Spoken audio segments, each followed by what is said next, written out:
Një telefonat në orën 2 pas mesnatës ndryshoi përgjithmonë jetën e një familje në Lezë. Zëri në anën tjetër të linjës ishte i Gentit, një burr që jetonte në lagjen Kolegji. Ai kërkonte ndihmë. Vëllai i tij, Petriti, ishte gjetur i vdekur në kopshtin e shtëpisë së tyre familjare. Por ajo që fillimisht u duk si një ngjarje familjare, shumë shpejt u kthye në një çështje penale që do të trondiste komunitetin lokal. Familja kishte qenë e njohur në zonën e Lezës. Babai i dy vëllezërve, Marku, kishte ndëruar jetë 5 vjet më parë. Pas vdekjes së tij, ai kishte lënë pas një trashëgimi që përfshinte 8 hektar tokë bujqësore dhe 2 shtëpi të ndodhura në qendër të qytetit.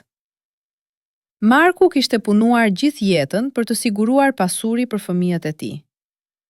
Ai kishte besuar se pasuria duhet të ruhej dhe të menaxhohej me përgjegjësi.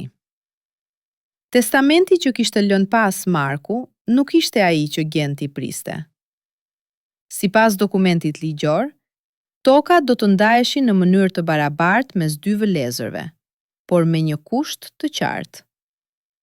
Genti do të merrte pjesën e tij vetëm pasi të provonte se kishte punuar tokat për të paktën 3 vjet rresht.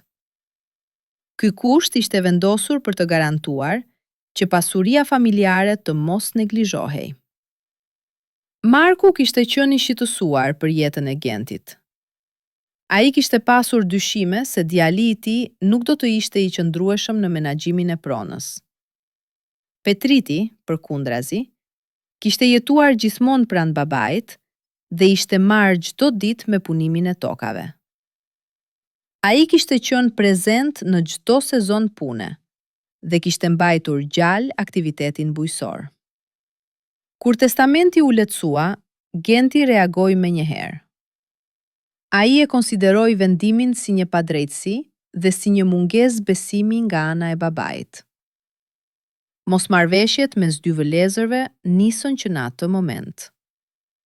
Petriti përpiqej të shpjegonte se ky ishte vullneti i babait dhe se duhej respektuar. Por Genti nuk pranonte asnjë argument.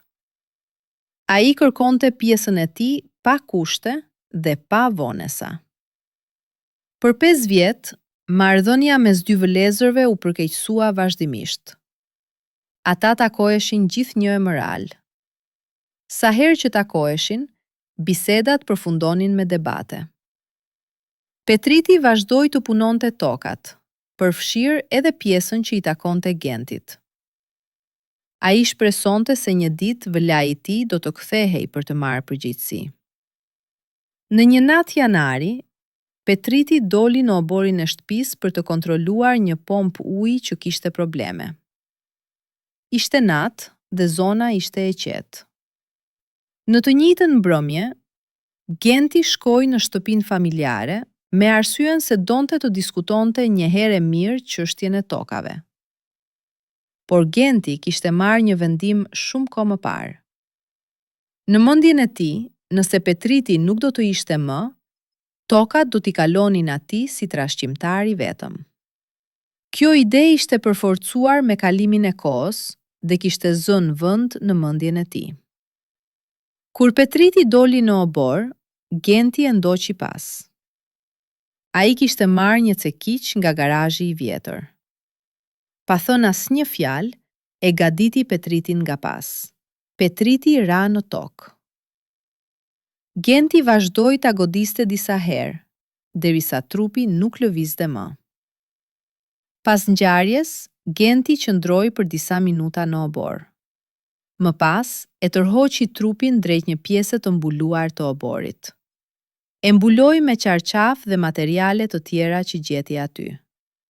Hyri në shtëpi, u la, ndëroi rrobat dhe i futi rrobat e përdorura në një thes plastik.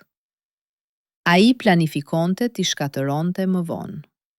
Pas kësaj, Genti u largua nga shtëpia familjare dhe shkoi në banesën e tij. Ai qëndroi aty për disa orë. Në orën 2 pas mesnatës, ai mori telefonin dhe njoftoi policinë. Tha se kishte ardhur për të vizituar vëllain dhe e kishte gjetur të vdekur në obor. Policia mbërriti dhe nisi hetimet.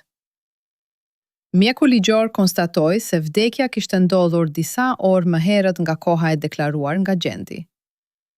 Ky fakt ngriti dyshime të menjëhershme. Hetuesit gjetën gjurmë këpucësh dhe njolla gjaku që çonin drejt garazhit. Gjatë kontrollit të garazhit u gjet një tes plastik i fshehur pas disa sendeve. Brenda ishin rroba të përgjakura. Analizat konfirmuan se gjaku ishte i Petritit dhe rrobat i përkisnin gjentit.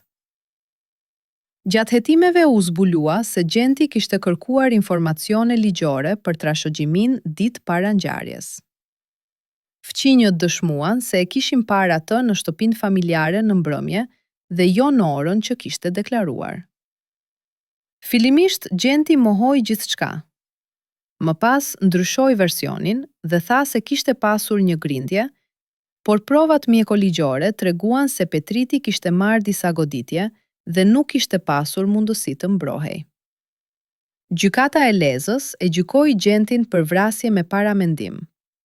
Procesi zgjati 3 muaj. Gjatë gjykimit u paraqitën prova që tregonin planifikimin e ngjarjes. Një dëshmitare deklaroi se kishte parë gjentin duke djegur sende në oborin e tij. Në atë vend u gjetën mbetje të një çekiqi dhe dorezash me gjurmë gjaku të Petritit.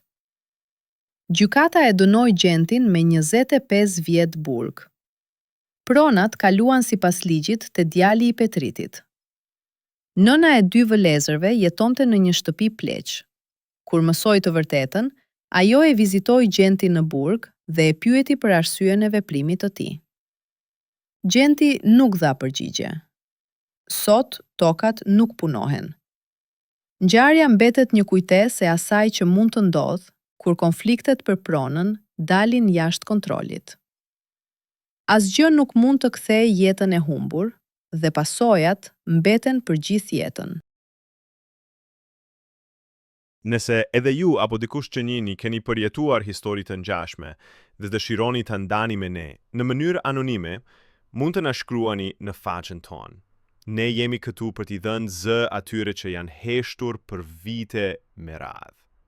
Historitë tuaja kanë rëndësi, dhe kur tregohen, ato mund të bëhen shpresë për dikë tjetër që është ende në errësirë. Mos harroni të bëni like në këtë video nëse ju prek, të lini një koment me mendimin tuaj dhe të abonoheni në kanalin ton për më shumë histori reale, të forta dhe të papërpunuara nga jeta në Shqipëri. Ne postojmë çdo ditë në orën 6 mbasdites dhe çdo video është një dritare drejt një historie që meriton të dëgjohet. Faleminderit që qëndruat me ne deri në fund. Ju presim në videon e radhës.